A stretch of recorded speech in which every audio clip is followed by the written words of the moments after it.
Salutations, everyone, and welcome to What Mattered, the show where I tell you what mattered in the news this week. Fire Emblem Heroes is finally out. Nintendo, they have a couple of mobile games out now. It's great. They're finally coming to the future. They're learning that enter friend code.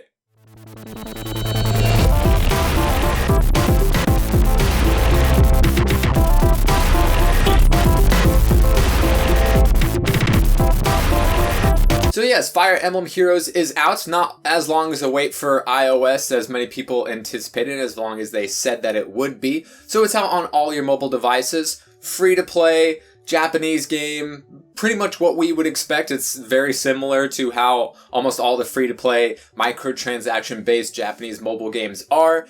And that you don't need to buy anything to play it, you can just play it normally, but you want to unlock all the cool characters either with better stats or with different outfits, so you have some sort of consumable to purchase them that you can get in-game or you can buy separately, with the whole just normal scouting system as we've seen in other Japanese mobile games where you could solo YOLO, buy one at a time, or you can increase your chances at getting a good one by buying like 10, buy 10, get one free kind of a deal. Or in this case, if you start to scout one, then you only have to pay 4 orbs to get another one. So that's kind of their way around it, which is kind of nice because that way it really minimizes the solo YOLOing of scouting one single character. But you don't need to have a bunch of orbs in order to,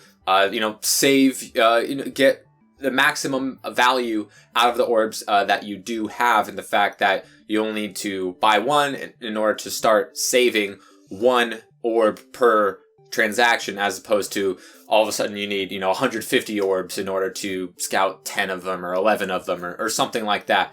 The combat very similar to Fire Emblem, so if you like any Fire Emblem game, you're gonna like this because the combat is very similar. Maybe dulled down in some cases, but entry level, very easy to get into. It's got the sword, lance, axe, tic-tac, rock, paper, scissors, sort of relationship there. And you get to collect all your favorite Fire Emblem characters. And the only reason why anybody bothers to play these Japanese mobile games is to collect waifus. And the fact that we start off with this cutie Anna here, it's a pretty good sign. I haven't gotten Lucina yet, but that's fine. I got Long Q twice, so Travis Willingham is probably pretty happy about that. Comic book movies and TV shows have kind of been the hot button the past few years, so it was only a matter of time before they started to look more into television with a lot of their more obscure properties and go like, let's see, we have them on NBC and CBS and Fox and the CW.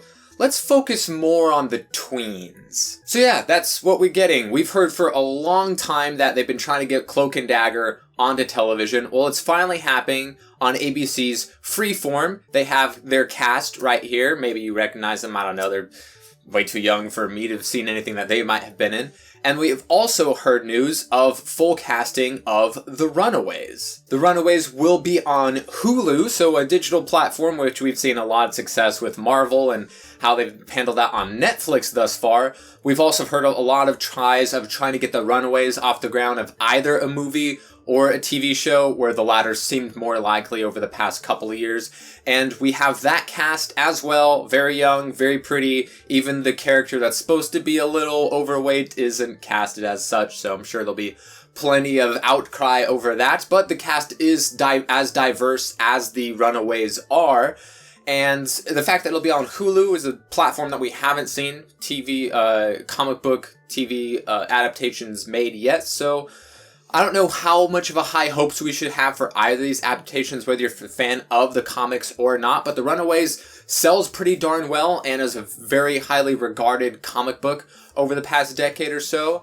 And the fact that it has a younger cast, completely understandable that they would go for a younger audience here, and younger actors, obviously understandable. There are definitely different ways that they can go absolutely right with this, or down the ways of other TV shows that we may or may not have seen over the past few years. And on the side of comic book movies, Ben Affleck has dropped out as the director for the Batman solo movie. He will still, of course, star and produce on the film, but felt that each of these roles needed 100% of his dedication, and he felt that he didn't have enough after, that flop that he had in his last movie, Live by Night, where he directed and acted. He felt that this movie was too important, that he needed to put all of his focus into either directing or starring, and obviously since he's already Batman, he's going to go with the acting portion, and will still be in talks with the studio about who will be taking up the helm of directing the movie. There are a lot of names out there. All of them are pretty well regarded, have, most of them blockbuster movie experience, including Matt Reeves, who's the director we're hearing most about on the short list of directors for the solo Batfleck movie, who of course did the last two Planet of the Apes movies as well as Cloverfield. So pretty darn good resume and experience with a, highly touted genre and budget and IP. So, I'm a fan of Ben Affleck in many of the movies that he has directed, but he is right. He needs full attention. This movie needs and deserves to have a fantastic performance by everybody, and in order for him to give 100%, he needs to focus on one, so that is perfectly fine by me. As well, as long as we get a good script, which we keep hearing is either, being worked on or being looked into and things like that, and they get a good director for it. As I mentioned last week, the beta season of 2017 is fully underway yesterday with Ghost Recon Wildlands, and starting February 9th through the 12th, For Honor will be having an open beta. Has had a long alpha thus far. It's had a closed beta the past couple of weeks, so there's been an increasing amount of eyeballs on this new IP coming from Ubisoft, and people are really interested in the different kind of combat in a very familiar multiplayer realm, and as well as including a brand new elimination game mode here in the open beta. Will be available on the PS4, PC, and Xbox One. Open to everybody, so we can start getting hyped about this really cool looking game that I've definitely been paying some attention to since the closed alpha, and looks really interesting, and I'm glad I'm gonna get to have my hands on it, because it might be one of those betas where it switches me over from being on the fence to not really digging it to, man, I'm probably gonna buy this game, and that's exactly why they have open betas. And as a sad bit of news to some of you out there, I'm sure, because it's the internet, Club Penguin is shutting down. The super duper long-running popular MMO from the Disney website is finally going down. I myself was like 8 years too early to enjoy this video game, but I've seen the memes and all of the conversations and the reasons for people get banned from this game, so the internet has had a soft spot for it, and I can understand why some people are like, oh man, I love that game, haven't played it in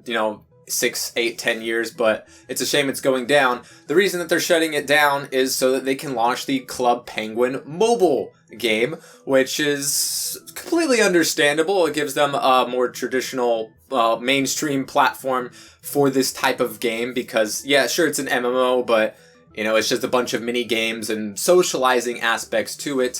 So as far as a web-based MMO platform goes, they're like, yeah, it was great while it lasted, but we're moving on to the cell phones because all the kids have those anyways. So, I guess good for them. They've made plenty of money on it. It's still popular, and it's still going to be out, and in a different way. But yeah, I guess we're going to see less Club Penguin memes up there, which is, I don't know. Anywho, that is what mattered this week. If you want to know what matters in the future, sub button every Saturday. You know what it is. Thank you all for watching, and I'll see you next time.